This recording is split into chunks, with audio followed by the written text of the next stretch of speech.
Rumaragas ang pagpapala po sa ating lahat. Para sa ating pangaraw-araw na talata, tayo ngayon ay nasa Exodus Kapitulo 16, simula versikulo 1 hanggang versikulo 5. Mula sa ilim, nagpatuloy sa paglalakbay ang mga Israelita at ikanlabinliba ng ikalawang buwan nang sila ay dumating sa ilang ng Sin.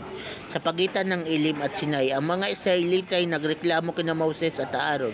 Sinabi nila, mabuti pa sana ay pinatay na kami ni Yahweh sa Ehipto. Doon nakakain kami ng karne at tinapay hanggat gusto namin. Dito naman sa ilang ay pinadalhan ninyo sa amin, mamamatay kami sa gutom.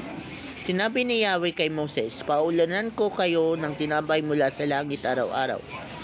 Palalabasin mo ng bahay ang mga tao para mamulot ng kakanin nila sa maghapon. Sa pamagitan nito, susubukin ko kung hanggang saan nila susundin ang aking mga tagubilin.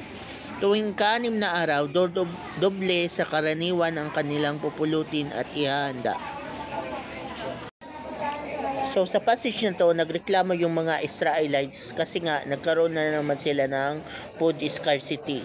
At kinumpare na naman nila yung buhay nila doon sa Egypto dito sa buhay nila ngayon sa ilang. So ang ginawa dito ni Lord ay yun nga na provide ni Lord yung pangangailangan nila sa pagkain at nagpadala si Lord ng mana.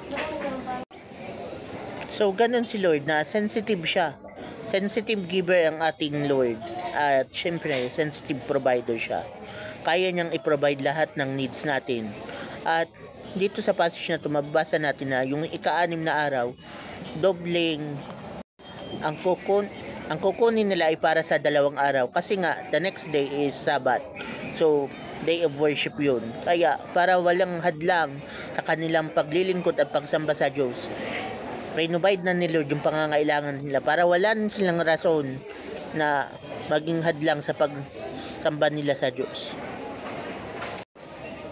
Ganon ka-sensitive si Lord na alam niya na magiging dahilan na naman yung mga Israelites na magiging hadlang sa pag-worship nila yung paghanap ng pangkain.